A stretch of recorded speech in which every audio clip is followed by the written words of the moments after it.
Welcome back to Just a Dude podcast, where we dive deep into the lives, minds, and stories of fascinating folks. I'm your host, Nathan, and today we've got an episode that's sure to leave you laughing, thinking, and maybe even reevaluating some of your own stupid games. We're about to explore the art of turning life's little mishaps into tales of growth, friendship, and hilarity. So buckle up, because this ride is going to be both fun and enlightening. Joining me today is the mastermind behind the collection of stories that perfectly encapsulates the phrase, play stupid games, win stupid prizes. He's an author who has a knack for finding humor in the chaos of life's social blunders and turning them into profound lessons. Please welcome to the show the very talented Andy Dietrich. Andy, with your book, you've managed to make us laugh at ourselves while also nudging us towards a bit of self-improvement. Thanks for being here with us today, Andy. Thanks for joining us me, on the Nathan. show. Absolutely. Yes. Thank you. You want to let the audience know a little bit about yourself? Sure. So I'll give you my this is me elevator pitch. My name is Andy Dietrich. I'm a German-born, lived in the Black Forest of the southwestern part of Germany till I was about 14. Then my mom and I decided to pack our things and we moved to Alaska, of all places. And there's a little side story that goes along with how and why and where and all that good stuff. So at 14, moved to Alaska, quite a bit of a culture shock and, in a couple different ways. And then, so I did my formative years there, did high school in Fairbanks, Alaska, experienced -40, and I had experienced some other things that come along with living in Fairbanks, Alaska. Yeah. Northern Lights, beautiful though, right? You can't beat them. But then you get summer solstice and winter solstice. So all day sunlight, all day nighttime, right? So it's got some extremes. Then at 19, joined military, did military service for about 4 years. I was in the Marines.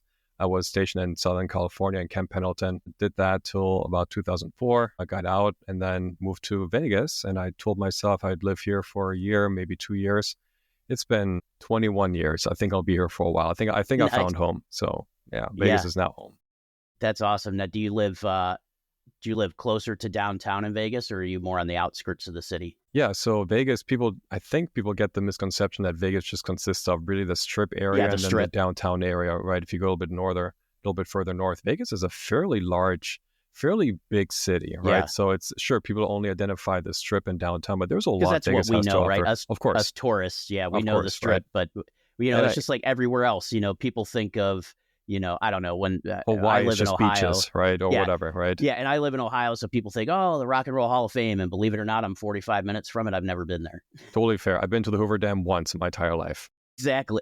Same thing. No, I think on that note, people get this really weird misconception about what places are, right? The first time that you come to Vegas, you expect glitz and glamour and lights, and of course, we have those, but it's not the way that Hollywood sells it to you, right? And I think everyone has that realization of, oh, well, there's certain truth to it, but it's not the way that it was sold to me. Yeah, exactly. I think we see those, the touristy things and think that that's what life's going to be about. But I mean, really any city, probably in the U.S., and I know you traveled quite a lot, actually internationally, but I'm going to have to guess that most cities are kind of similar in most fashions as far as people live there and things. And, hey, maybe they got something cool like Vegas, like a Strip, or maybe not.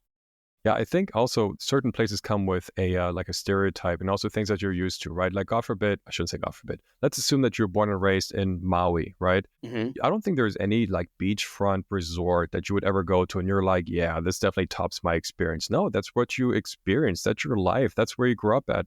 Just like in Vegas, right? We've gotten so, in a good and in a bad way, so desensitized to entertainment and to what, the food that the place has to offer and just the things you can do and the people you can see. When you go other places, it's very hard to say, I'm going to be, surprised by the nightlife or by the entertainment. You just cannot beat Vegas. Maybe Macau, right, in certain aspects of it, but really we're so desensitized to the over extremes of everything here. Yeah, exactly. It's kind of funny that from the places that you've lived, right? You said you lived in Germany till you were 14, then you moved to Alaska. Was there a specific reason why Alaska was picked?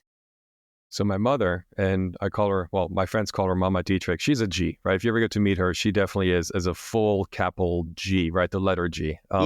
She's always been very much in touch with her spiritual side, right? And she had these childhood dreams. Okay, let me rephrase that. When you deep down, you feel like you belong somewhere or you should go somewhere, you should do a certain thing, right? You have a drawing towards a place or a person or whatever it is.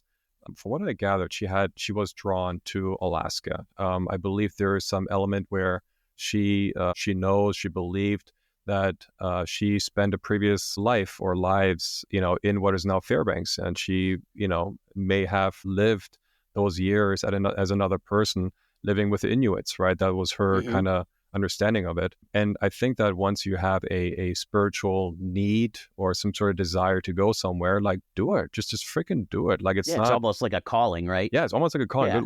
Good way of putting it. Almost like a calling. And she's lived there she's living more closer to me now. She's only moved down here a few years ago.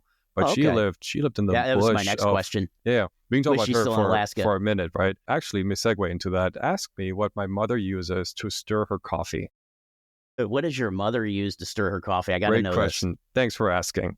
So when she was living out in the bush in the middle of nowhere, Alaska, she had a plot of land with a log cabin, primitive living, running water from snow, electricity from batteries, right? Very, very primitive living out in the middle of nowhere. The nearest neighbor was like 45 minutes away by snowmobile. Oh, wow. And she would shoot, skin, gut, clean, whatever came in front of her house, right? Whether it be bear, caribou, moose, rabbits.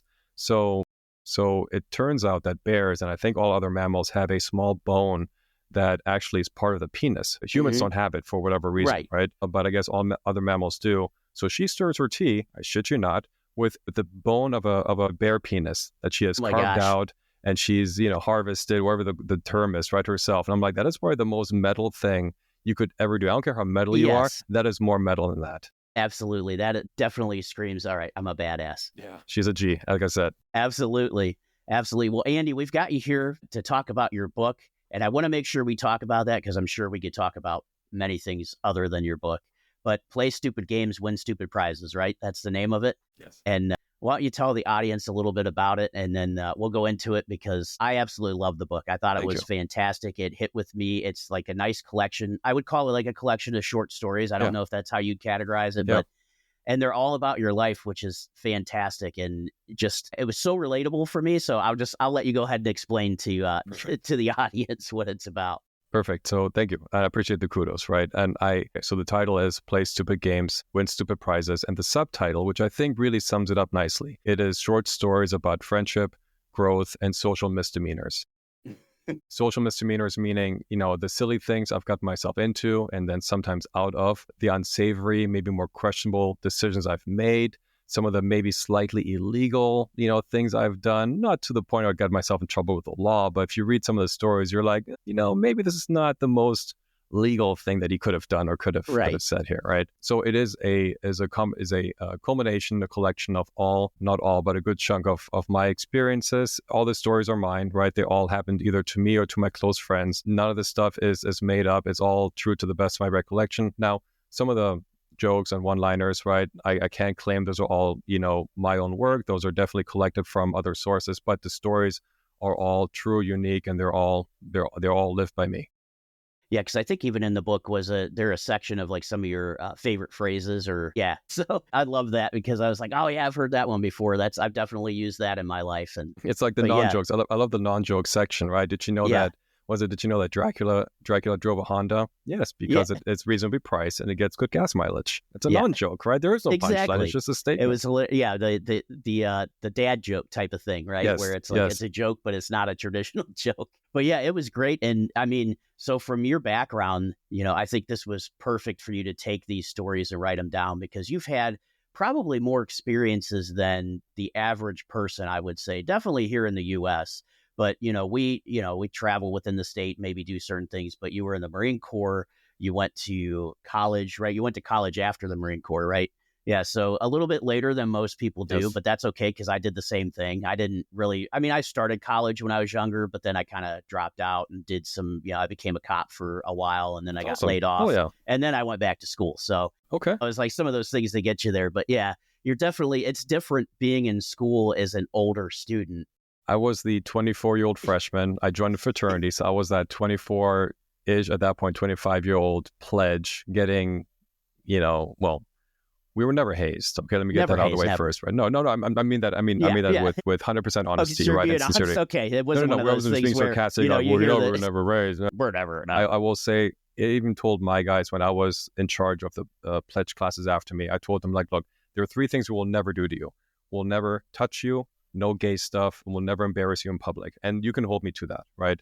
So we're not like traditional Southern, schools where you hear stories about those kind of things happening. And I'm like, dude, why would I want to flagpole at 2 a.m. Why would I want to be a part of a group that does that to other people, right? Of course, I get it as part of the initiation process, but at the end of the day, it's fucking disrespectful, man. Like, that's not cool. There's certain lines you just don't cross, especially like dudes with other dudes. Is like, look, come on, man. There's guy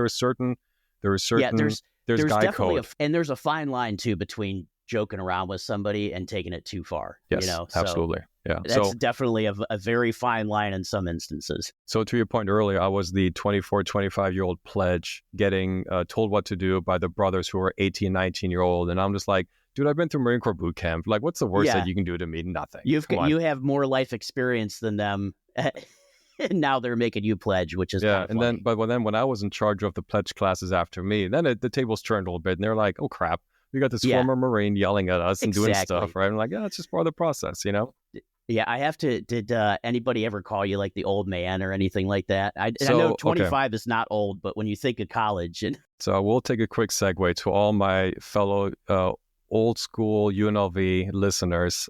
We had a thing that we all participated in called Juicy Campus. This was a thing 10, 15-ish years ago where this website was stood up, and it basically was just a big shit-talking platform I don't think it was just local to UNLV. I think anyone could participate with any school organization, but it was just turned into our little shit-talking platform, right? And of course, our group, our guys, our fraternity, we got a couple of comments. It's all anonymous. Anyone can say anything about anyone. But one of the comments was, and these guys, these fraternity guys over here calling us out by our fraternity letters, they got two, it was me and this other guy who was about my age. They got these two geriatrics, two old dudes that don't even, I'm like, don't be jealous just because we got some seniority. Come on, like there's so much hate. Geriatric at 25. So much hate, right? It was all in good fun though, right? But that's the only time I was called out, not by name, but by association, right? I've been in situations like that before, and I think it's funny, and people are, or you call, now I'm in my 40s, and, you call people in their 20s kids, and trust me, I know they're not kids. Yeah, absolutely. Right. Legally, they're adults, but, when we think back to how I was at that age, I was a kid still. I think since we're on that topic, I think that, us growing up, sure, we all as kids did dumb stuff. We all made some dumb decisions and said some dumb things that we maybe shouldn't have said in public. But at least when we went through, it wasn't all immortalized. It wasn't all put on Instagram or Facebook, or it wasn't all being recorded. Nowadays, these kids, I feel bad. Like I feel truly bad because these kids cannot, about kids, to your point, when we grew up, when we were being young and stupid, we did it within the privacy of our own friendship circle, right? It wasn't like everything was immortalized by being taped, recorded, put on Instagram, put on Facebook. I feel like these kids nowadays, they cannot get away from everything that they say and do is going to be cataloged and being held against them. God forbid, some of these kids who are now growing up and going to be our future leaders, if they want to run for office, they want to become a mayor, they want to run for president, be like, oh, well, Mr. Future president, can you explain what you said when you're 13 years old? I'm like, come on, dude, that's not fair. Exactly. And that's the thing, too, that I'm so happy that folks like you and I grew up, we were right on the precipice of all this technology and information coming up, because we lived probably, I don't know how old you are, Andy, but I'm assuming mid-40s. Probably, so we're about the same age. We're about the same age, So we grew up to where, we were writing book reports in high school that were still off of the Encyclopedia Britannica, My God, don't get me started. Yeah. Now, and now, we didn't have all that stuff. So like you said, the privacy. Yeah, absolutely. It was within our own friend groups, right? Yeah, we'd get razzed from our own friend groups. You really, when we grew up, if you wanted to be a bully, you had to be a bully to somebody's face, and risk getting punched. That's right. Which nowadays, with all this social media, these kids are so bad. I mean, the stuff they'd never say that to their face. Of course not. But then, oh my God, there was two things that I browse Reddit like most of us do, right? And I'll see like these insults that these kids will throw at each other on like Xbox Live or whatever. And you have to be very mindful about what you say, because if you throw 4-letter words around, they'll ban you right away. Mm-hmm. But like some of these G-rated or G-level insults cut so freaking deep. Like two of the ones I remember is, one, you're like a day-old cup of coffee. Like that is a horrendously bad insult, right? And it's all G-worded letters or G-worded phrases. And the other one said, it was something like, I hope, see if I get the wording right, I hope that the other side of your pillow is never cool. I'm like, dude, who says that, man? That's mean. Deep. Right? That's pretty deep if you think about it. Right? Yeah, that is. That's horrible. Wow. That's great. Now I can see why you wrote a book. And that's where I was going to go, Andy, because you have a good way of telling it. But how did you, so obviously you had some life experiences and you've done some things in your life, but how did you get the idea to say, shit, I'm going to write this down and make a book? Yeah. So I realized that over time, I told the same 20, 30 stories over and over and over again, right? And then as you tell them over and over, you get the timing right, the punchline, you draw people in with the storytelling, and then you do the relief of here's what happened afterwards. And right, so it turned into like a flow, right, of things. And I thought, look, these stories are, in my opinion, worth telling. They usually have some sort of, makes you think at the end of it, or some sort of maybe you can learn from my mistakes. And as I sat down, I thought maybe there's enough for putting it down on paper and making a book out of it.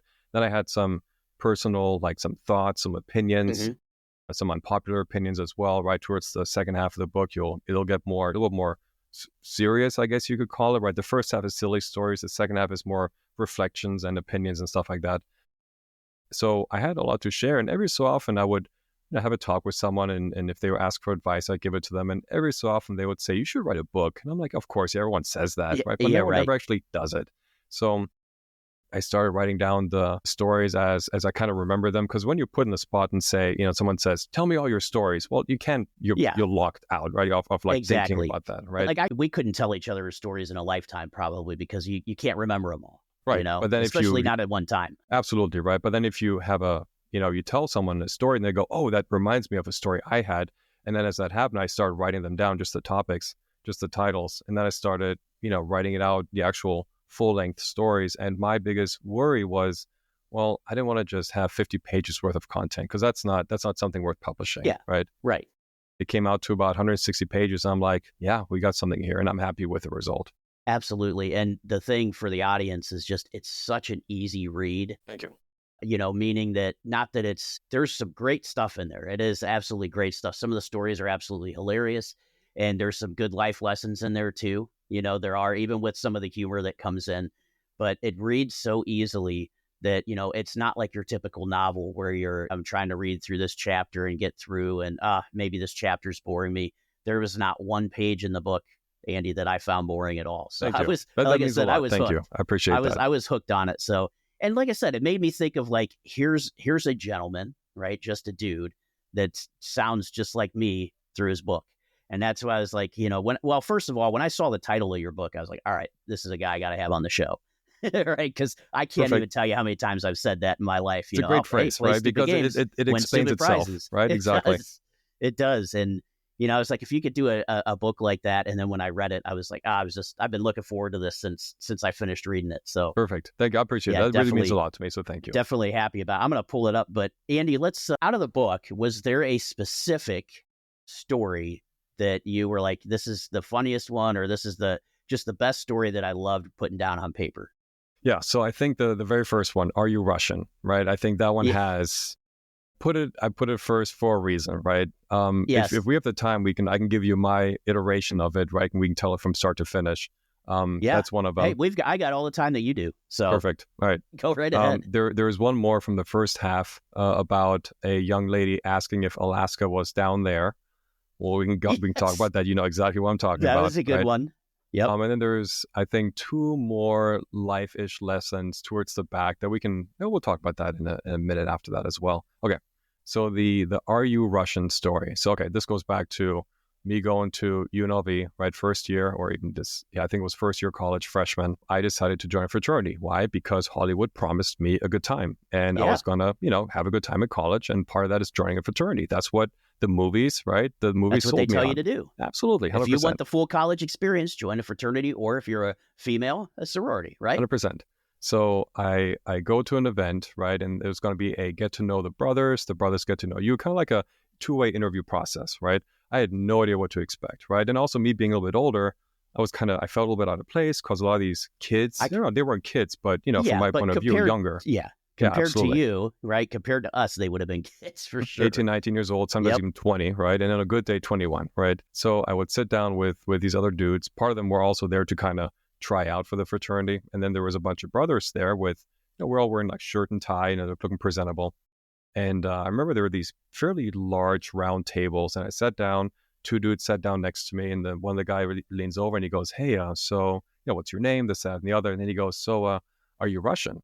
Was a little taken aback by that, and I'm like, "No, actually, I'm German." And the guy starts laughing his ass off. He's like, "Oh my god, this guy!" And he's like nudging his dude. He's like his friend. He's like, "Dude, this guy's got jokes. Listen to him." I asked him if he was Russian. He said he was German, and they started laughing, right? And I'm like, I was completely bewildered.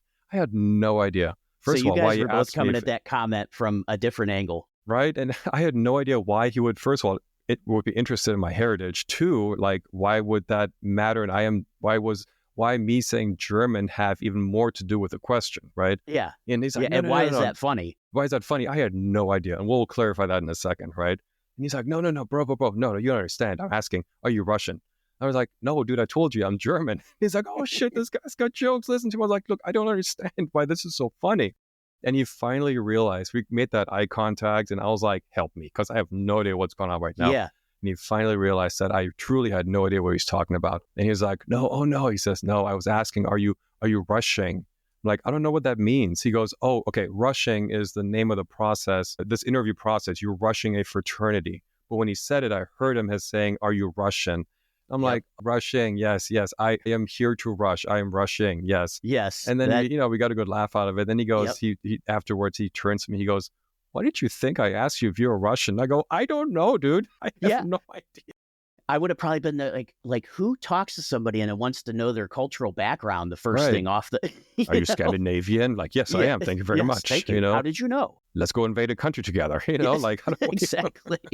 Exactly. It's funny how those little, one word where you didn't understand what he meant by it, and he thought you were being funny, But hey, you know what? Had you not had that interaction, you may not have made that. Was that the fraternity that you joined? No, it wasn't. Right. Okay. Oddly enough, it was not. And actually, I joined the fraternity a year later. And then that particular one, the first one, I don't remember which one that it was, because I was just kind of caught up in what the letters were and all the other stuff. And I wish I would have remembered who those guys were, so I can find that group later and be like, hey, who was rushing the group, 2 semesters ago, because I was there and I have a funny story. Yep. That's funny. That's the type of stories that you get in this book. And it's, they're just fun. I mean, to hear, I don't want to say to laugh at someone else's expense, but I think for me, I laughed at it because I could just identify with almost every story. I'm like, I've got a similar story in my life where, I've got funny stories where people probably misheard me or vice versa. But yeah, it's just, different things. But it's funny how you can get a one little misunderstanding, get a funny story out of it. That's funny. But yeah, that one hit on the first, because I was like, wait a second. I'm reading your profile, right? Or your bio. And I'm like, I know he's German. Why would they ask you why you're Russian? And then I got into it. I'm like, I get it. That makes sense. Are you Russian? Like, yes. Yep. No, I am. I'm not, but I am Russian. Yes, absolutely. Yes. And that's right off the bat. And, when you get into that story, it's so well written, and it's just long enough for you to get the story, get the humor of it. And some people will try to drag that out to make the book longer and stuff. But I think the way you wrote all the stories, it was just perfect. Just enough information to get a good picture in your mind. And thank you. I appreciate you there in that situation. And you'll see if you go through it, right, you'll see things like editor's notes and conversation I thought with the editor's myself, notes right? were hilarious. So that's just me. That's just me being the editor, right? Me being go back and forth with myself. There was no other person. I wrote the damn thing. It made it sound like there was another person. And because at first I didn't realize, because I read it, it's on, I don't think, do you have it on paperback or anything, or is it just a PDF? Oh, you do? Okay. And yeah, because I got it on, I don't know if you guys, I got it on my Kindle here. So cool. Okay. Yeah, that's how I ended up picking it up. But yeah, there's little numbers on the Kindle that you see and you're in line and you're like, what is this? And then I think I might have been halfway through the book before I actually clicked. Realized, hey, there's a bunch of these. Yep. And then I started hitting every single one I got. And I was like, oh my gosh, this is funny. Your use of stop using literally. Your misuse of the word literally is figuratively driving me up the wall, right? Exactly. And then the next note is okay, you used it right there. It's proper in the proper context. That's fine. You can have this one. Yeah, exactly. It's fun. And you know what's funny is you tell me that story, And it's even funnier that you were the editor, because it does make it sound like there's someone else editing that, you have a good back and forth with. So that's kind of The funny. only editor was Grammarly. I ran the thing. Well, no, I'll take it back. The only other editor was my mom and my girlfriend. They were the first ones to read it, and they gave me some pointers on spelling, grammar, just some of the things that just stood out. And there were even some typos I caught even way after the fact. After it's been released for a year, I'm like, there's a typo right here that no one else caught. And I tell people all the time, if you find something that's off, there is no professional editor. There is no reviewer, rewriter, or whatever. Just let me know so I can make the corrections. But I think we're at the point now where I haven't found anything recently. Yeah, I did not notice anything. And it's funny you say that, because there is another author that I follow on Amazon who I've had a few of his books, and there are just grammar mistakes everywhere. And it's disappointing, right? It screws up the flow, okay, right? I'm like, okay, I get it. I can still get the whole story without it. But you're kind of like, man, I think it breaks momentum, right? It breaks the immersion when you read something. Because you're like, wait, that word doesn't fit. Right. Yeah, I agree with that. Yeah. You're like, that word doesn't fit, or that's misspelled. So you get off topic, and it, like you said, it breaks the flow. It's funny, my mom, when she reviewed it, and she has done some work, right? Some heavy work with English and corrections, like English correction and teaching English and everything. So her English may be more like proper, right? Even though she still has a thick German accent, she speaks, in my opinion, more proper, like grammarly appropriate English. So when she read it, the one piece of feedback she had, she goes, "You write the way you talk," which may be a little off-putting because you talk in the way that a German would with the sentence structure, right? So some words may be off in how a traditional, like a native English speaker would say them. And she said, it may behoove you, and however she said it, it may benefit you, I think she said, to have someone with an actual professional English background go through the book and kind of reword and rewrite. And I took the advice, I thought about it for a second, and I thought, no, I don't want it to sound so perfectly English clean, right, and curated that it loses the cultural aspect of me being a bilingual speaker, right? Yep. Yeah, and I even liked some of the edits in the book where you would write something and then you would like strike through it and then go again. Because it's like, I get two different views of this story now, from your point of view of how you were telling it. So it's just a fun book all the way around. And I think that's what I loved about it was I haven't seen anything. It kind of reminded me of, not quite as much, but like a choose your own adventure book. Okay. Where you're like reading through adventures and you're like, I don't know where this is going to go. Where am I going next? So not that you're necessarily choosing the adventure, but it's just like one adventure after another. And just to hear it, it's great. And like I said, because I think any reader that reads it, that's what I would classify. I always say normal, and I put that in, quotations, because what the hell is normal? Nobody knows. But, for us normal everyday folks, I think everybody's going to love reading it because you're going to just relate to it. I put a little bit of everything in there for everyone, right? So there is some really inappropriate punchlines. There is some introspective stories. I talk about some friends who committed suicide. I talk about some really esoteric, geeky things, right? So there's a little bit in it for almost everyone, right? And if you don't like it, that's perfectly fine. I even think I put a disclaimer in there saying, if you don't like it, that's fine. Like, put it down. It's fine. And I tell people when you're done reading it, I ask for a genuine review on Amazon. If you liked it, say that. If you don't like it, say that too. Like if you truly did not like any of it. Andy, because I do have to leave a review. I'm writing that down right now. But I'm like, look, if you want to give me 3 stars because you couldn't connect, with me on some of these stories, that's fine. Like, it's not for everyone, but be honest, be genuine about it. Get good feedback so know if because I guess. So you wrote the book and you went and did stories because, like you said, you were telling the same stories over again. I think a lot of us do that. Mm-hmm. How did you actually get the motivation though to say, you know what, I'm going to write this down and like, did it take you a long time to actually get through all that? So the entire process took about 2.5 years, right? But that was also with like me taking 4 months off here, taking 6 months off there, then having a burst of a weekend where I just sit there and just start typing, right? So 2.5 years with some edits and some rewrites. There's a couple of stories that didn't make it because they just weren't appropriate, even from my understanding of what is appropriate and what isn't. There were some that just were not appropriate for sharing with the world, right? That's a story I can tell you when we're having a drink, but not something that I want to project to the world for everyone to see and hear, right? Yep, totally understand that. So it's like I said, 2.5 years, and I think it was just one of those things where I was looking for something to do, and I don't mean that in a way of I was bored, right? I keep busy at work, I keep busy in the relationship, I have woodworking I do on the side, I have a good circle of friends that keep me entertained, right? There's tons of nightlife to do here. But I want to do something that I can pour pour maybe not like my heart into. I did in this one, right? But it's something that it was like a passion project, right? That, I feel like people easily talk about their project, whether it be writing a manuscript, painting a painting, or taking a trip to Thailand or whatever it is. Everyone has that one thing that they always talk about, rebuilding an engine for a 68 Corvette, right? And everyone always talks about it, but rarely do people actually do it. And the worst, I shouldn't say the worst, but the halfway point is when they start it and then they tell all their friends about it for years and nothing ever comes of it. And they just need the dopamine drip up when they're like, oh, that thing I told you about 6 months ago, well, I'm still thinking about it. And we're like, oh, good job. Yeah, I can't wait to see it, when it's done. I didn't want to be that guy. So I literally didn't tell anyone I was even working at this until the beta print was released. And I said, hey, I'm releasing a book. Like, oh shit, you wrote a book? I'm like, yeah. Were people surprised that you wrote a book? Some Did were, they some see that weren't. coming? No. Yeah, I think if you know me, and I think you've gotten to know me well enough by now that my circle of friends, my group of people that knows me, I think most of them, or a good chunk of them, were like, okay, yeah, I can totally see that. Yeah.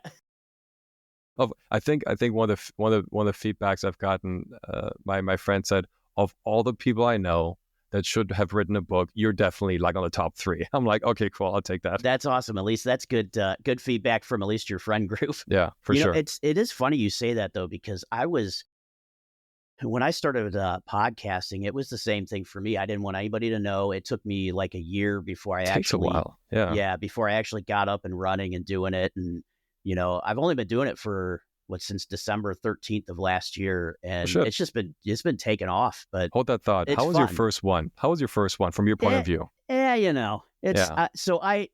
thing that I try to do is try to get just a little bit better each episode or each interview. So it's tough though, because, my main focus, like when I go to edit, is to make sure that my guests look as good as they possibly can, because no one's going to want to come on the show if I make you look like garbage, But on the other hand, too, I realize I got to make myself look well. I try to work on speaking because I have a very large tendency to say either or right after everything, and so I do a lot of editing of that out. But yeah, it was getting the courage to get up and do it and kind of figure out, like, am I going to be in a specific niche, or am I going to do this or that? And that was kind of tough. And I just decided, you know what, I'm just going to call it Just a Dude Podcast, because that's who I am. And solid. I like the ease of how that rolls off the tongue. Yeah. And I just want to talk to normal, everyday people that maybe have an extraordinary story or two to share, or maybe they write a book about all their extraordinary stories. That's what I love about it, because it's just regular folks that, we all probably had struggle or adversity at some point in our life. We weren't handed $1 million to start an empire. We started literally from the bottom and worked our way up, and we've done some amazing things along the way. So why not share that with folks? So maybe you can relate with me on this one. I feel like when anyone consumes something like a finished product, whether it be watching your podcast, reading my book, listening to a piece of music, right? We consume the end result. But what people who've never done it don't understand that for the 3 minutes of a song that you listen to, that producer sat there for 40 hours, right? For every podcast that someone can enjoy that you put out there that may be an hour long, you probably noodled on it for 20 hours trying to get the editing just right, notwithstanding the interviewing process, right? And getting the audio right. There is so much work that all gets condensed. And it's like you say you walk into an art gallery and say there's an artist there who painted a couple of paintings, right? Mm-hmm. And they've poured, God knows, 20, 40, and 100 hours into each painting. And then someone can just go by and look it up and down and go, it's all right. And then just turn around, walk away. And exactly. They have no idea what the work is. Like you said, 2.5 years to get the book done. And that's a long time. And the funny thing is, though, is that these were all stories that you had in your head. So you kind of knew what you wanted to write, but just getting it down on paper, making it sound right, that's the hardest part. Yeah, that was a little challenging. And it's one of those things that there was no deadline. I didn't have to do it. There was no, hey, nice. I want to get this done by this date. But there's also, it's no pressure, which is good and bad, right? When you have no pressure, you can take your time, but it also means you can take your time, which also means you can never get done, right? So it definitely was I would sit there for, like I said, I'd have a 4-month hiatus. I'm like, maybe I'll get it done next year. Maybe I'll get it done this summer. Maybe the next spring. And then finally, I'm like, it's not one thing that I was reminded of. It's not going to write itself, right? If you want to get somewhere, if you want to take a trip, you want to go to, I'm using the destination of Thailand again, right? If you want to go to Thailand, you have to book the flight, right? There's no other way you're going to get there. Yeah, exactly. Yeah. I mean, yeah, I don't know how you would, that'd be a hell of a boat ride, wouldn't it? Well, even with a boat ride, you have to Yeah. get on the Oh, boat, that's true. right? You There's can't, the first step you have to do. It's not going to ride itself, right? Yeah, exactly. Yeah, and that's one thing I think people don't understand is that you're never going to accomplish anything if you don't at least try. Yeah, you don't at least start 100%. it, you know? And that's where I've found that, you know, folks like yourself that take that moment to say, hey, you know what, I've got some good stories in my life, and, you know, will people like it? Will they not? You know, I don't know. You know, I was the same way with the podcast. Will people like it? Will they not? I don't know. It's still up in the air. You know, Yeah, I'm getting, you know, I've hit good download numbers for only being a couple months old, but, you know, the nice thing is it's kind of a passion or, good. you know, a good hobby that I like. And I'm going to, you know, I'm not here for money. I'm not here to do anything. Better I just than a want meth to share. addiction, right? Marginally, Yes, right? Exactly. Yeah. Just a smudge better. Probably cheaper too, but whatever. Yeah. Well, maybe not initially, but yeah, in the long run for sure. Make some interesting friends along the way, and both on both paths, right? And I mean, who needs teeth? Some fake ones. Who cares, right? Yeah, I don't have to chew my food. I can just blend it, you know, put it in a blender and drink it. Who cares, you know? Like, and chewing is for the peasants. If I'm on meth, you know, who cares? So you can work for 5 hours or 5 days straight, right? Who cares? Exactly. No, that is funny. It's good though to hear your story and that you put it down on paper. And then, so I did notice the book, and I wanted to ask you. So you laid it out into 2 parts, basically. And can you explain a little bit why you did it? Why you decided to do that instead of just, you know, run it all the way through? Yeah. So my initial thought was to intersperse, because if you've read it, you can probably see that the first half is a lot. I call literally the part is called silly stories, and there are fairly silly stories, right? The second part is a lot more serious, where it's a lot more like reflections. Yes. Some opinions, right? And I just kind of open myself up. I'm vulnerable in a couple of those stories where I'm putting myself out there. And I first thought that I was going to intersperse, like have it a silly story followed by a non-silly story, silly story followed by a non-silly story, just kind of go back and forth and back and forth. And that was my initial thought of how to put it together. But then I kind of thought that it would kind of mess up with the flow. I think the biggest part about storytelling is finding a flow of the story. Just like a movie, right? If there's too many things happening at once, or there's too much of a lull in between 2 scenes, you mess up the flow of the narrative. And I think if I were to go from silly to not silly and have that high and low, that flow would always be kind of like, okay, what are we doing now? Are we being serious? Are we being not serious? Right. And that to me is very important. Like I joke a lot, right? I use humor to cope with things. Especially inappropriate dark humor. I love it. Me too. But then there's times when you have to be serious. And when you're trying to be funny during a serious moment, it completely breaks what you're trying to be serious about. You know, it's not like the Marvel movies where they do a really good job of having action with comic relief. But when you have that pressure that really means something, you can't just throw a punchline in there to break the tension, because no, we're all in this right now. We need to hunker down for a minute and be vulnerable to each other, with each other, to understand really what's going on, and not just go, oh, punchline, ha ha ha, right? So that was the initial thought, high and low. And then I kind of nixed that for a while. And then I thought, well, maybe I can put my opinions maybe like in the footnotes, right? Because some of the things I could tie into some of these stories, and I just did the formatting of that didn't work out too well, because I would have a footnote that would be half the page. That didn't work out either, right? Yeah. So I just came to, well, you know, look, and oddly enough, this format here, having part 1 and part 2, I've had about 50-50 feedback on it. Some of my friends and readers said they loved the first part, and the second part, one guy even said, I felt like you were just ranting for this, or rambling for the second part. I'm like, I can totally see why you would say that, right? It's just my opinions and my thoughts. Other people have said, I really got a lot out of the second part. The first part was entertaining, but I really connected with some of the second part insights, because that makes a lot more sense to me. So it's been about 50-50 on the feedback of that. And I think because of that, has a little bit for everyone, right? Yeah. And I think what the nice thing is it almost makes it into 2 books. You know, it gives you a nice humorous side that you get to start off with, and then you get the, like you said, the more serious side of Andy. But there's good stuff in there. I loved it both, because I thought while the first part was silly stories and things like that, you still had some good anecdotes in the second part too. So it's not like it's just all, you know, gloom and doom. I know some people think like that, oh, he's getting serious, so it's gloomy or what. No, it's not that at all. It's just sincere, it's just more really serious sincere. than it's more serious than the first part. It's not the funny stories. It's more about life lessons and you know, just how you see things or handle things. I thought that was great. Just on some of those stories, how you would end it on an upbeat of saying, you know, just about how to live as a better person. Yeah, and I appreciate that. And that was kind of like my aim too. I didn't want to just one thing I did not want to do is just have me preach and have me just be like, I know better than you and I know how to live a better life and you need to do this to enjoy yourself more. It's like, no, I want to explain things in a way that makes sense using analogies, anecdotes, personal experiences, and say, here's something I went through and here's this thing I learned from that. I went through some rough times too in my life where it's like, hey, this is not everything is, unicorns and rainbows. You have to go through some dark times too to appreciate the good times, right? I think without the adversity, the reward probably wouldn't mean as much. I agree, 100%. And I've always had a fascination with the idea of the phoenix, right? The phoenix dies, and from its ashes rises a new one, right? And I think that there is a lot of value, right? A lot of kind of like not a life lesson, but there's value in that to where we all. Let's get metaphysical for a second here. We all live a multitude of lives. The person that I was 5 years ago is not the person I am today. The Andy I was 20 years ago is definitely not the person I am today. Yeah, the right? Nathan that I was 20 years ago is definitely 100%. Not who I am today. And those old selves of ours are dead, and they have to be for us to grow and progress. And from that death of our old personas, from its ashes, rise the new us. And hopefully with better outlook, better traits, better experiences, maybe not always, right? But the idea is that you cannot just be the same person throughout your entire life. You have to die so the new one can rise from its ashes.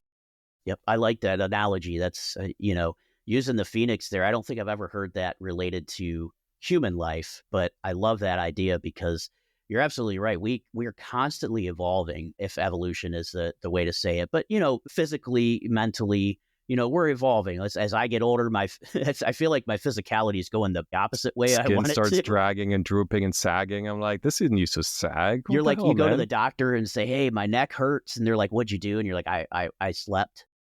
I coughed wrong. Exactly. I threw my back out mowing the lawn. I don't know, whatever it was, I dislocated my shoulder reaching for a sandwich. Okay, sir, you're old. Okay, I can't help you. Exactly. But yeah, no, it's good because you're absolutely right, though. We're constantly evolving. And I think no matter what stage of life you're in, whether you're, a teenager, you're a young adult, you're getting into your 30s, 40s, even into your, like you said, who's this geriatric? You do get into your actual geriatric days. So many times in my head, I'm whether it be at work or when I go online or even when I see people out and about, in my head, I'm like, get off my lawn. Goddamn kids, get off my lawn. Exactly. With a little chain in my hand, right? Like, get off my lawn. Exactly. How dare you? You know how long I spent on that? No. That's right. We had it nice and quiet before you showed up. Get off my lawn. Oh, there goes the neighborhood. What's your last name so I can find your parents? That is so funny. So my wife and I don't have any kids, so I actually love seeing the kids in the neighborhood because they'll ride their bikes up and down the street and stuff. But I could see myself as I get older being like, thank you, kids. That's right. You know how long I spent on that lawn? Keep it quiet. I'm trying to sleep. Nap time is life, Exactly. I didn't work all day to hear you guys scream at night. Shut the fuck up. I'm trying to sleep. Just trying to think of something my parents would have said or my grandfather. So did you get into The Simpsons like in the early couple of seasons when it was still good? Yeah. Okay. Some of the best, and I mean the best humor and comedy and punchlines were from the first 5 seasons of The Simpsons. When the animation was not as good as it is today. Cheesy. It was so bad, right? But it was so deliciously cheesy. Okay. So there were many episodes, but one that I kind of in my head replay over and over was, so Homer buys this auto dialer to pitch his thing where everyone should send him $1 for happiness or whatever. Mm-hmm. And so he's auto dialing everyone in the town. And the scene then goes, Ned Flanders, his next door neighbor, wakes up to a phone call 2:00 in the morning and he picks it up and he's like, hello. And it's the auto recording. Hello, friend. Would you like $1? And he's like, click. Mm-hmm. And a minute later, ring, hello, greetings, friend. Would you like $1? And he's like, click. And then Ned's wife says, just don't pick up the phone. And he's like, I can't not pick up the phone. So as they're bickering back and forth, Homer then yells from across the walls, like, would you shut up? We have people trying to sleep in here. I don't know. That's fun. Yeah. The self-inflicted nonsense of that show, the writing was just so gold back in the day. Yes. You know what's even better about The Simpsons is when we look at their predictions. About, how they ever go back and they say, oh, see, The Simpsons predicted this 2 years ago that Donald Trump was going to win the presidency. Exactly. All those things. I don't know where they get their writing from, but obviously. Do you know Conan wrote for The Simpsons back in the day? That's where he started. Yeah, that was one of his first jobs as a writer on that. And now look at him. I mean, he's got his own show for years. He was on Hot Ones. That was a good one to watch. Was he? Yeah, he was. That was a good one. Yeah. I just saw it. I haven't seen the episode yet, but I guess Bill Murray went on Hot Ones recently. Yeah. So I've got to check that one out. That'll be a good one. It's so weird. Bill Murray all of a sudden, like just coming out of, the ash, like a phoenix himself, coming out of the ashes, he's doing podcasts all over the place and He was in TV shows and Principals for a everything. hot minute. If you watch Principals, that was a good show. It was a really dirty, raunchy, like HBO comedy that he was on for like 1 or 2 episodes. He doesn't have a big part, but just him being there. It's like, yeah, Bill Murray. It is. He's just classic. He's one of my favorite. I love zombie movies, and I love Zombieland, where he gets killed in that one. That was a long time ago. It was like 15, 20 years ago, wasn't it? I know. It was a long time ago. It was like 20 years between the two movies, or 10, 15 years, something like that, because they've got Zombieland, and Zombieland 2 came out a couple years ago. But yeah, it was like almost 20 years in between them. Do you know they're making a 28 months later? They're working on that right now. So they had 28 Days Later, which is a kind of like a cult classic, like zombie flick, and then 28 Weeks Later. That was a deliciously, like really, really well done, in my opinion. A really well made, fast running zombie apocalypse. Which, out of all zombies, the fast running ones are the ones that scare the shit out of me. Right. And now they're making if it's either 28 months or 28 years later, and they had a trailer, like a teaser trailer out for it. I can't wait for that one. I hope they do a good job with it. Yeah, I'm a huge fan of zombie movies and stuff with zombies. Just thinking, I always tell my wife, I'm like, what are we going to do when it hits, She's like, well, you're just going to have to shoot me in the head because I'm going to be no good to you. I was like, well, okay, at least I know. Honest. Yeah, at least I know the plan. So let me ask you this then.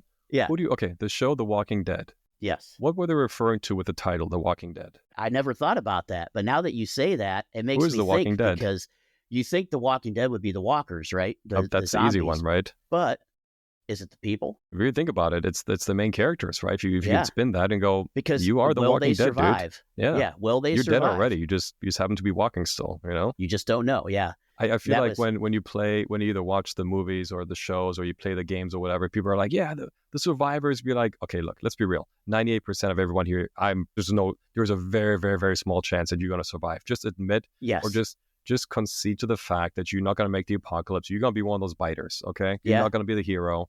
You're not going to have... Yeah, the odds are going to be against you, especially if you live...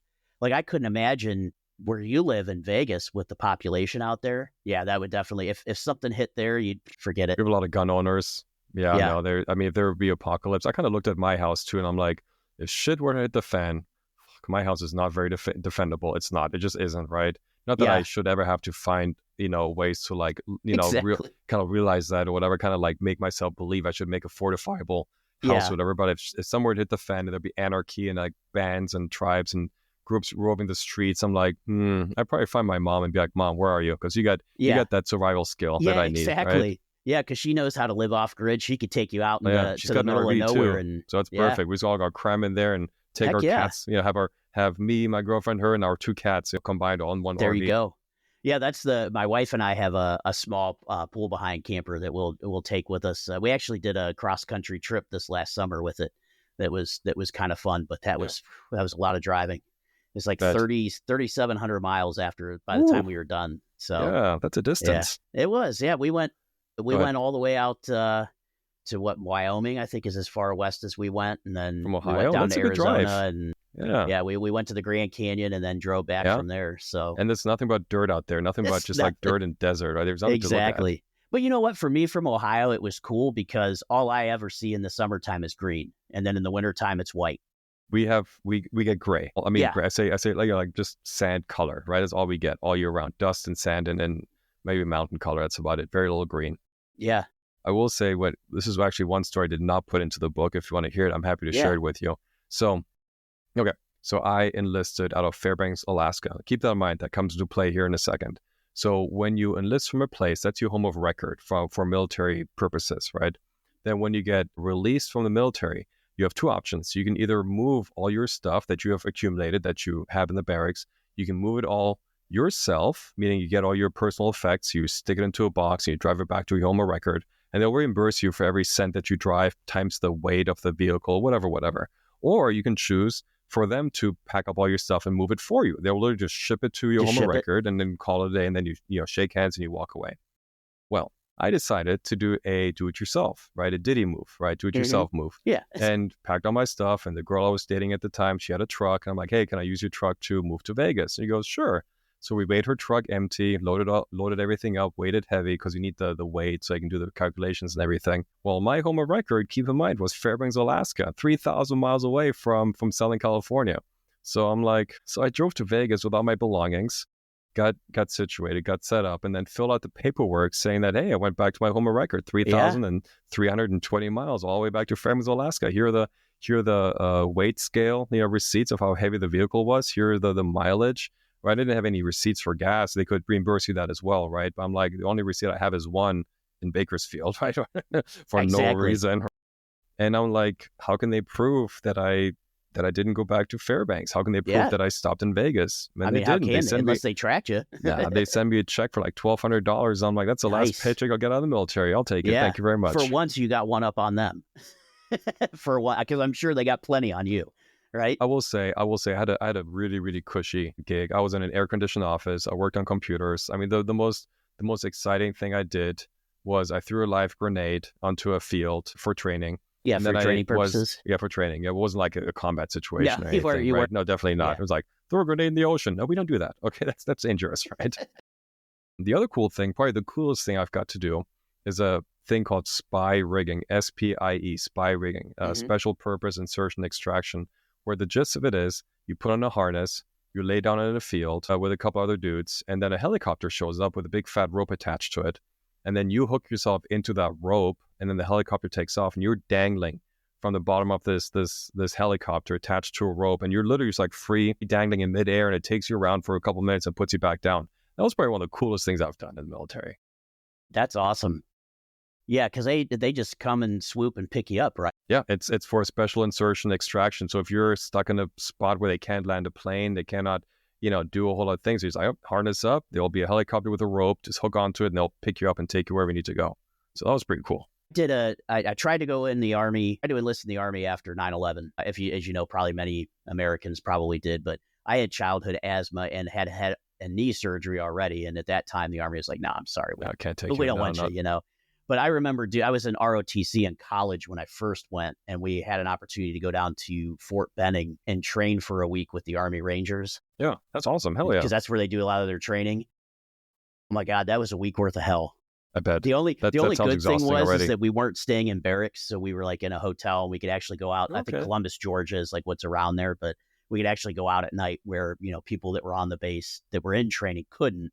So we had that option, but yeah, I mean, I don't know how those folks do it, especially those advanced combat units. And we had a recon. They called it a recon locker, small unit, small detachment next to the building I worked at. And every time, not every day, but many days, I go to work or go to my building at like 7:30 a.m. These dudes would be in the jetty in the water, like training. Yeah. And I'm like, it's cold as fuck out here. I can only imagine how cold it is in the water. And they're Marine Corps recon. You don't fuck with them. Just like SEALs. There are certain every group has their special forces. Has their special forces. Rangers, divers, recon, right? Rangers. Yeah. Yep.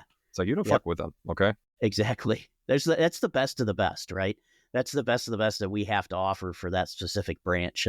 And then if you're even better than that, they put you in a joint unit, right? A joint task force. And if you're really, really good, they put you in charge of making decisions. Then you're really in trouble, right? Which is why we probably don't have too many people making good decisions, right? Well, But yeah, making decisions is hard, man. Like even in everything, right? Making a decision that doesn't just affect you, but other people. I think people, I'm segueing off a little bit, but I feel like when, say, for example, you're in a group and you'd have to decide, hey, where we're going to go eat? There's always that lull of like 20 seconds of, I don't want to make a decision for everyone because what if you don't like my decision? Exactly. Just fucking yell something out. If you don't like it, somebody will say it, right? But that indecisive, I shouldn't say it's indecision. I think it's just the worry about not having to make a decision for other people because you do not know how they're going to receive it, if that's going to work for them. It's like, look, if just make a fucking decision. Just, hey, Absolutely. Let's go to Applebee's. If somebody doesn't like it, they'll say it, Exactly. So, Andy, are you married? No, I'm okay. We're going to be. I was going to say, because that's the number one conversation my wife and I have had for 20 years. What's that? Is what are we going to have for dinner? And then nobody's like, I don't know. And then you say something. And now, of course, when you get married, though, right, Andy, you have a little back and forth that you can have some respectful. It's like, my God, so my mom, she lived with us for a hot minute while she was trying to get herself situated down here. And I remember one day, and this will give you like a good short encapsulation, besides the tea stirring, the tea stirring, Yeah. the story, they'll give you a nice little idea of who and what she is. So she was living with us for a couple of days. I come downstairs to get ready for my work day, and she goes, "Good morning, son." I go, "Morning, Mom." And she's like, "Would you like some tea?" And I go, "Yeah, sounds really good, actually." She goes, "Help yourself. It's on the stove." Why the fuck did you ask me if I wanted some tea? So ever since then, between me and my girl, we have these little inside jokes of like, "Hey, babe, you hungry?" I'm like, "Yeah." He's like, "Well, help yourself. Food's in the kitchen." Fuck. Exactly. I know I've said to my wife once, just joking around, I'd be like, honey, are you hungry? She's like, yeah. I was like, oh, you better do something about that. I It's just, but just jokingly, of No, course, no, of course. I got something similar where it's like, babe, do you smell that? No, me neither. Get in the kitchen. Yeah, exactly. Exactly. With all joking, so if anybody sees these clips, we are definitely joking. Yeah, it is funny that, so you're living with a girl? With your girl? Okay. Any plans on getting married? I don't want to throw that No, out there, we're but actually going to go ring shopping tomorrow, right? We've been nice. ring shopping for a little while. We talked about it. And yeah, we're progressing the relationship. We've been together since the pandemic for about 5 years now. Things are Nice. going well. We're aligned with what we want out of each other, out of life. We've traveled together. We travel well together. So yeah, all these things are aligning very nicely. Yeah, well, congratulations. And in all Thank you. seriousness, the one thing I can say, I've been married for 20 years. I've been with my wife since high school. So we've been together for a long time, like I think 25, 26 years altogether. And just communicate. That's the biggest thing. When we stop talking to each other, that's when things go by the Yeah, wayside. And yeah, if good we can point. talk to each other, and that really goes with anybody. It doesn't have to be your spouse or significant other. We can, that's where things break down. When we don't talk to each other and don't try to find out where people are coming from, we're just going to have a bad time. Yeah, 100%. I agree Yeah. with that. Honesty Yeah. and communication, two biggest keys. Honesty And to a fault, right? To a degree, yeah, right? There's a yes, limit, right, of how honest you want to be about your actions, yes. right? There are those things known as little white lies that don't hurt anybody, Or right? oversharing, right? Yes, I exactly. make the joke of, whenever she's out either working because she has a job that keeps her busy later in the evening, later at night, and or she'll take a day off to go, do other work related things. I'm like, great, I get the house to myself. I can shit with the door open. It's Yeah, great. exactly. It's just little things like that, right? Guys, I think guys at the end of the day are so simple, right? Oh my gosh, I yes. think, was it Chris Rock? One of the comedians, he said something like, "Guys are simple creatures. It's food, sex, silence. Feed me, fuck me, shut the fuck up." It's That's it. really that simple. That's literally the only things we need. So, Andy, you're not a author? Being an author is not your full time job, right? No, and I've had some. Yet, I I've like to had say yet. some. Not yet. I've had some. How should I put it?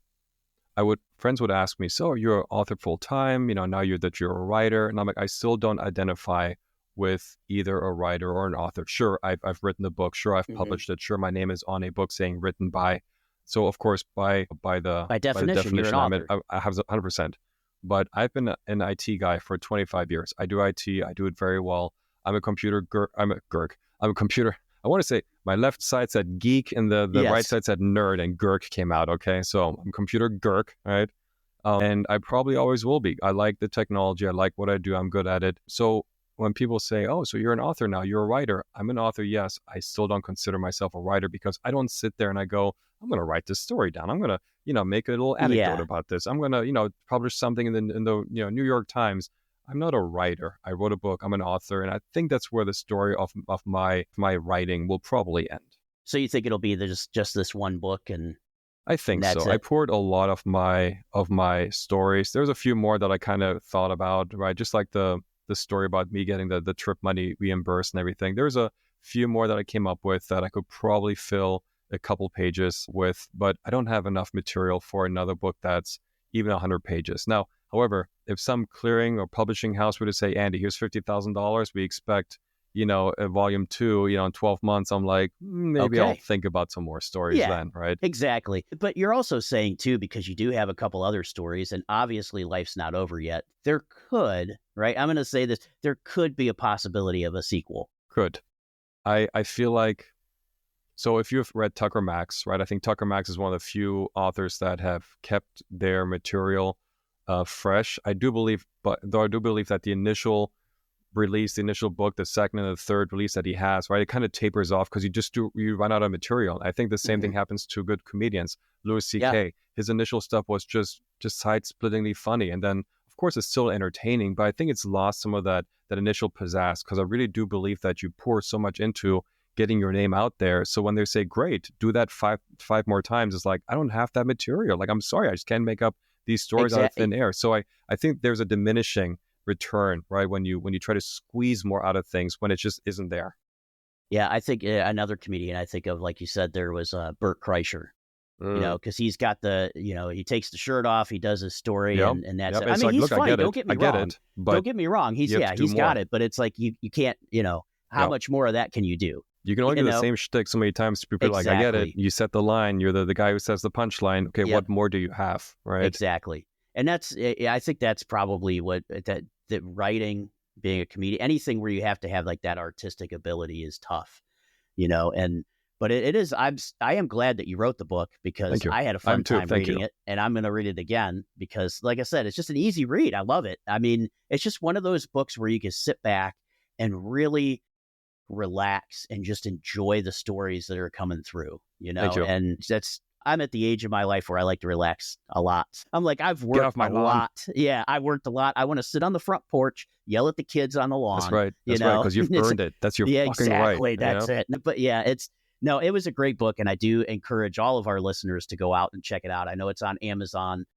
I'll plug, if I can, I'll put a personal plug here real quick. So if you go to andysbook.com, one word, andysbook.com, all there is just a picture of me holding up the book. There's a link to get it on Amazon, right? Click on it. It gets you straight to it. You can also just go on Amazon and search the name. And I think I got it through your website. Well, and then it went to Amazon. Yeah, perfect. Yeah.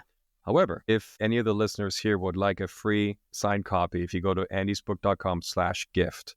So again, andysbook.com/gift, punch in your information. I swear to God, I will not use your personal info for any more than sending you a copy, right? I have a few left here. I'm more than happy to sign them and send one to you. All I ask for is, once you're done with it, leave me a genuine review, and that's it.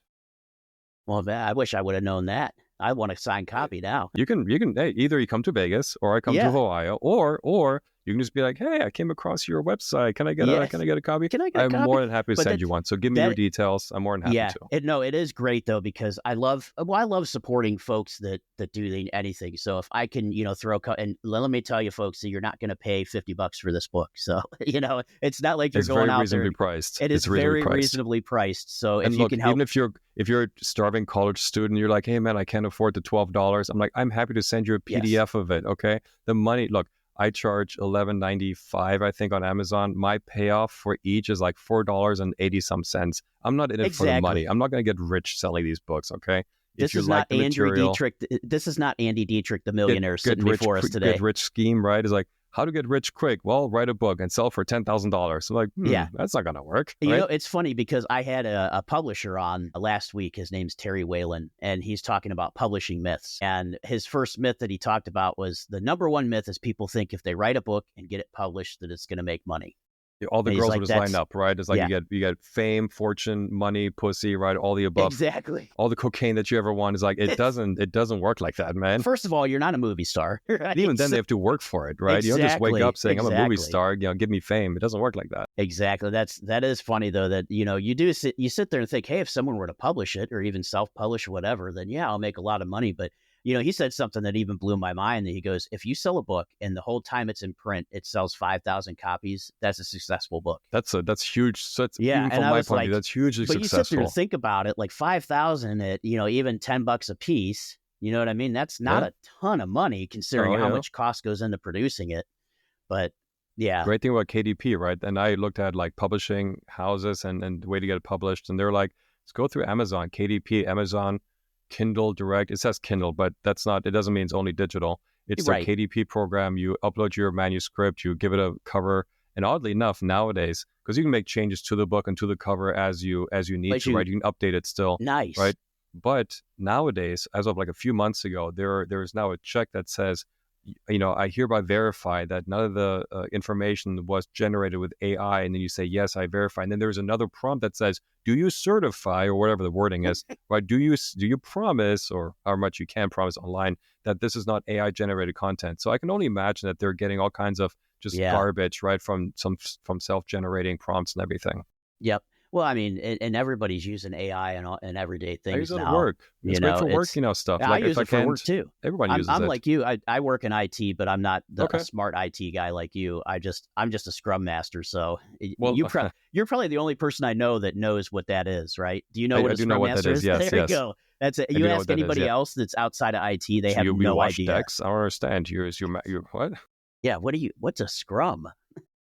But yeah, I use it for, AI and stuff too. And I break down user stories and things like that, or even on the pod. That's what saved me so much time on the podcast is this platform we're recording on right now called Riverside will turn our video into text.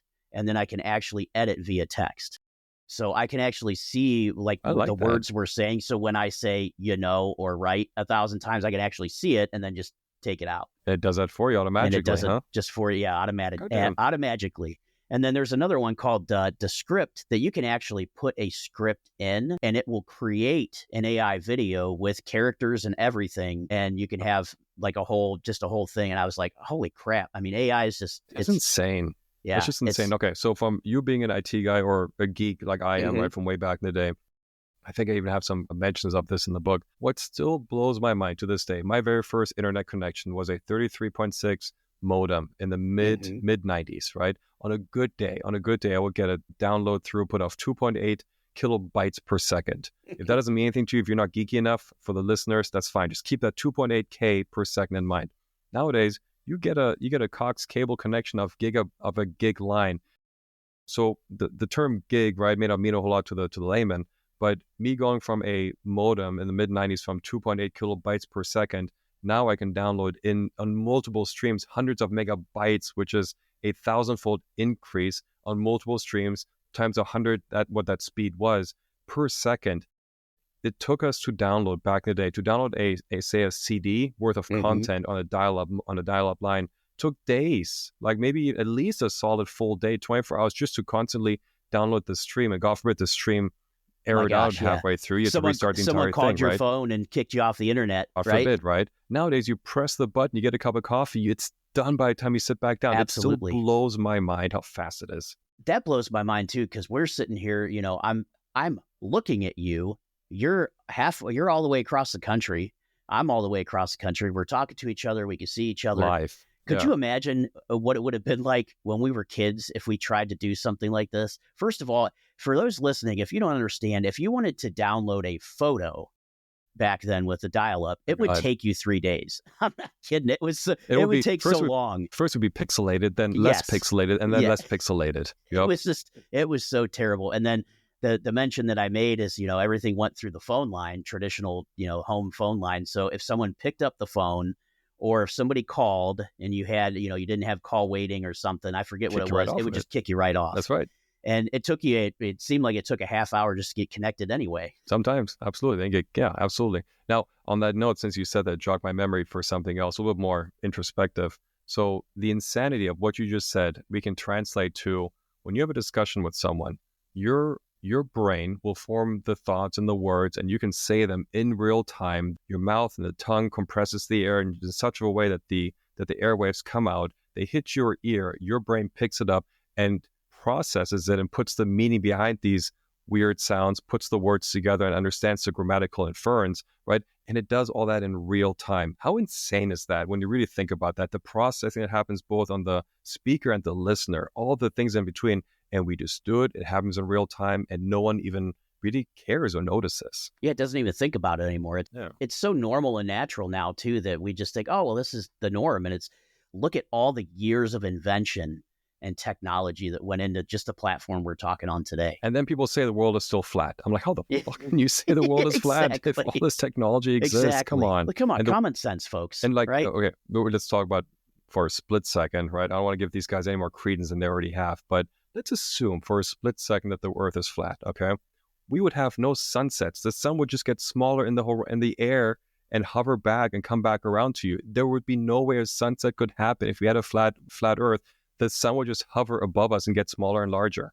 I didn't even think about that, but you're absolutely right, because it would never set going around there the would be globe. nowhere to go. It'd just be hovering above us, you know? Yeah, so it would just go around this way instead of... That's right. Yeah. Idiots. I can't. That's a great point. See, this is why I liked your book too, because some of the things that you wrote in there, especially in the second part, make you think. Make you think outside of just what you normally might pass off. It makes you think about, oh, you know what, that does make sense, or oh, you know what, I could probably treat someone a little better. It's and that's probably the old. Depends on who they are. That's true.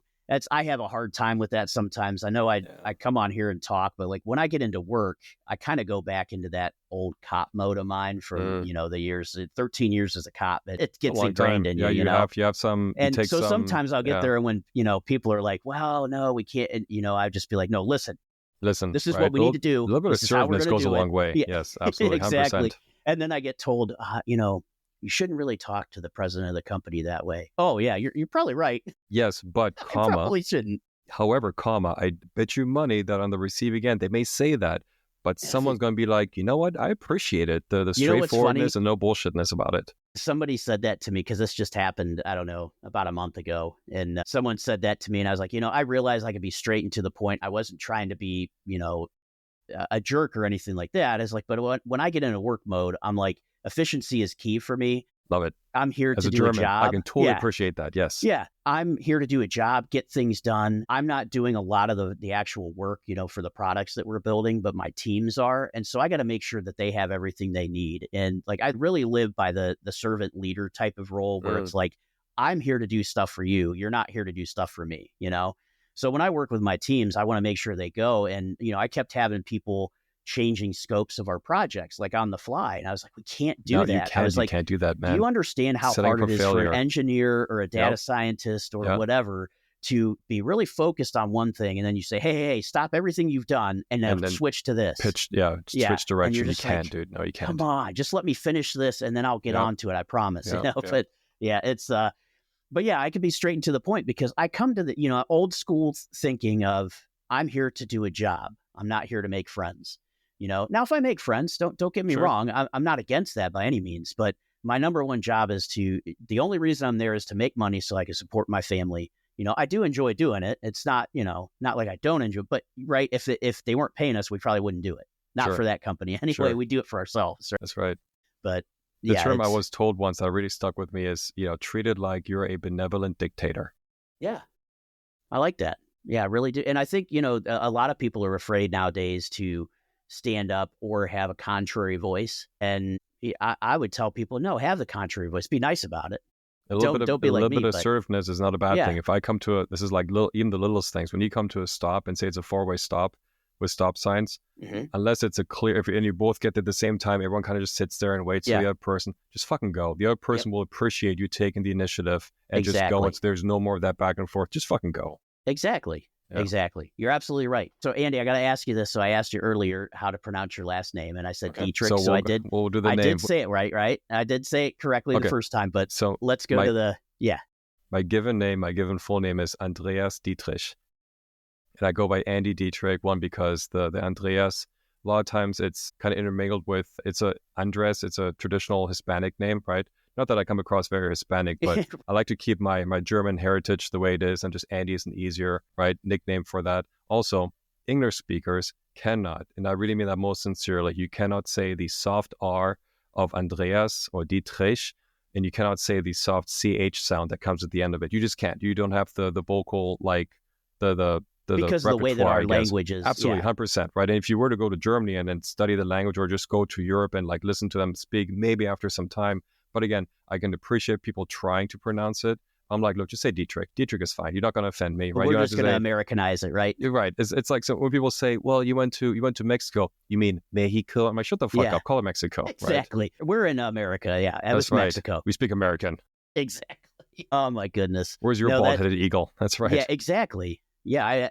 You know, it was funny. I saw something on the internet. I don't know if it was AI or not the other day, but all the stuff going on with the United States and Canada and Mexico, the tariffs and stuff. Yep. But I saw this thing of this bald eagle coming and attacking a Canadian goose and ended up killing it. And I was just like, they're like, this is what's going to happen. And I was like, Oh oh my my God, God. the internet. Jesus Christ. you gotta love the internet. They'll give you Okay. whatever you want. Okay, when did you get onto the internet? It would have been probably around 97. Okay, probably around the Yeah. same time I did. I will say that back in the day, for you old timers listening, the old school internet, like when Netscape Navigator was a thing, Oh right? my gosh, yes. Right back in the days, right? AOL, ASL wasn't even there yet. I don't think AOL was even a thing at the time, right? You would have GeoCities, AngelFire, Tripod, those websites, right?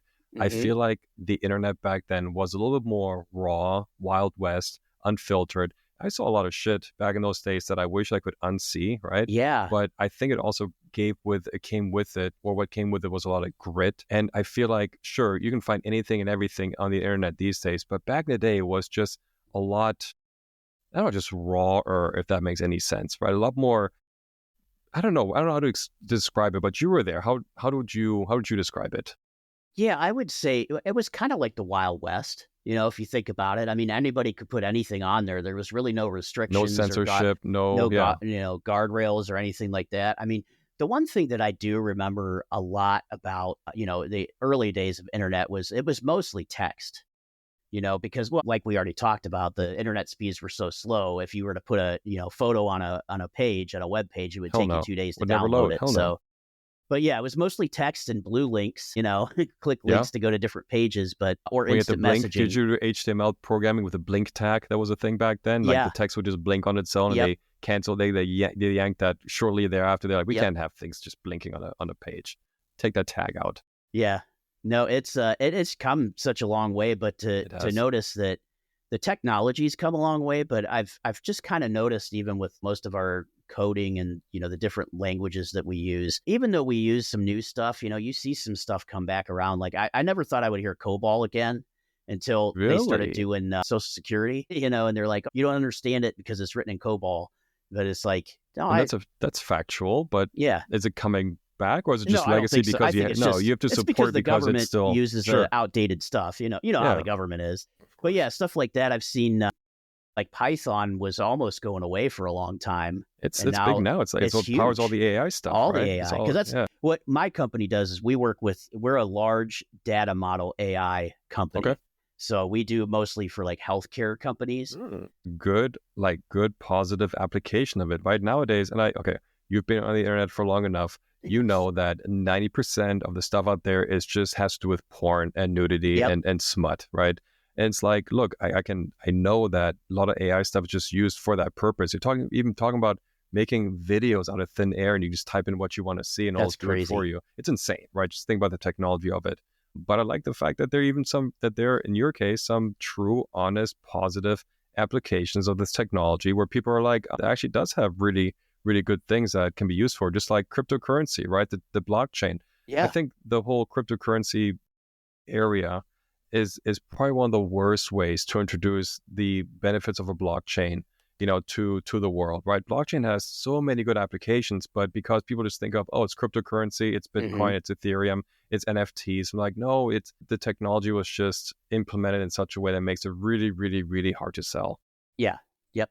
Exactly. And there's I think that's one of the things why I got into technology, especially after I left law enforcement. I was in healthcare for a while, and through a series of unfortunate events, I became a scrum master from a guy who's just like, hey, I think you could do it. And I'd never written a line of code in my life, when I started that job. But I've always loved technology and building things and helping people, get what they need to get the job done.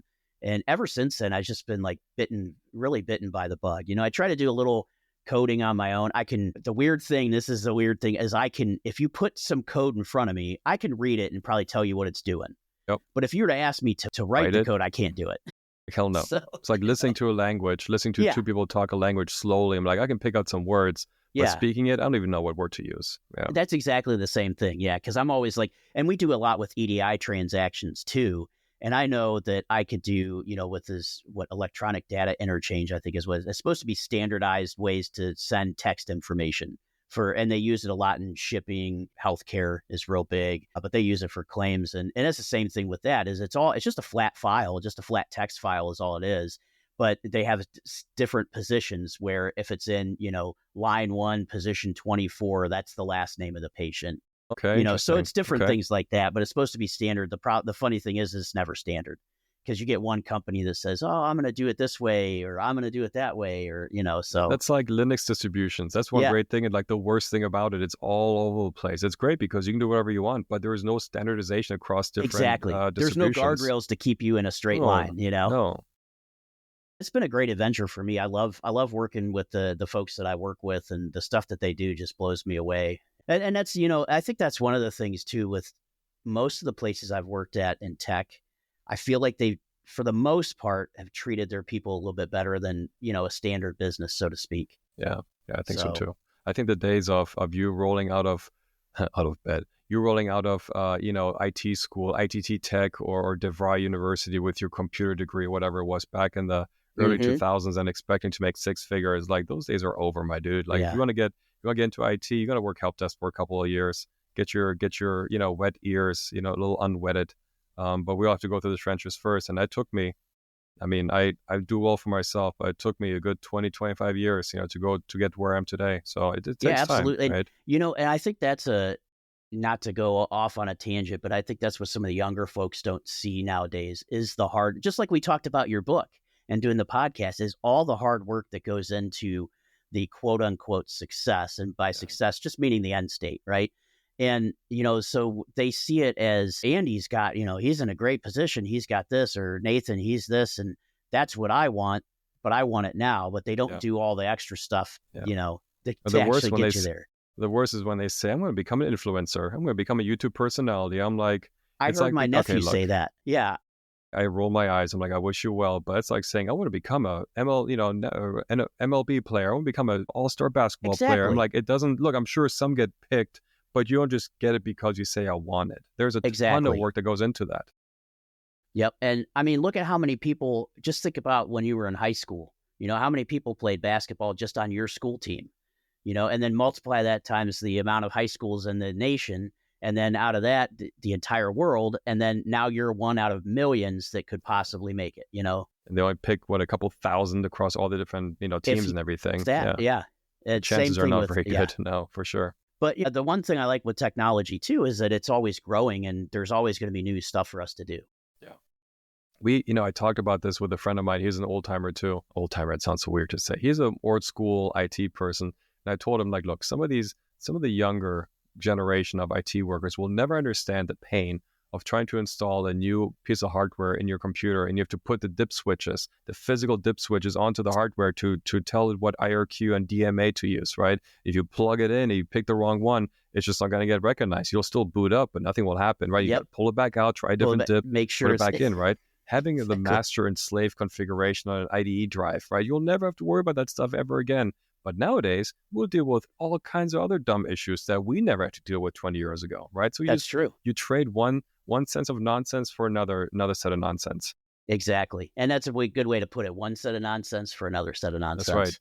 But yeah, excellent, Nothing but Andy. nonsense everywhere. It's like Nothing but like nonsense. the Buzz Lightyear meme, nonsense Yeah. everywhere. Exactly. Well, folks, there you have it. We had a great episode with Andy Dietrich today. He is the author of Play Stupid Games, Win Stupid Prizes. Make sure you take a look at that. It's an excellent book, easy read, nice short stories that just will get you laughing, thinking, and enjoying what you're reading. I want to thank you for tuning in to this episode of Just a Dude podcast, where we've had the pleasure of diving into the world of stupid games and stupid prizes with the witty and insightful Andy Dietrich. We've laughed, we've learned, and hopefully we've all seen a bit of ourselves in the stories shared today. A big thank you to Andy for joining us. Your book, Play Stupid Games, Win Stupid Prizes, is not just a collection of tales, but a mirror to our own lives, teaching us to embrace our missteps with humor and grace. If you're intrigued by the stories we've discussed, make sure to go grab your copy, which is available on Amazon. You can also check out Andy's book at andysbook.com. And all of his information is on our show page under show guests at justadudepodcast.com. Remember to follow us on all social media for updates on future episodes and to continue the conversation. If you've enjoyed this episode or have your own stupid game or story, drop us a comment or a review. It's your support that keeps this conversation going. Next time on Just a Dude Podcast, we've got another incredible guest lined up to share their unique journey, so stay tuned. Until then, keep playing life's games, but maybe with a bit more wisdom. Or, at least, a good laugh. I'm Nathan, signing off. Take care, and keep it real.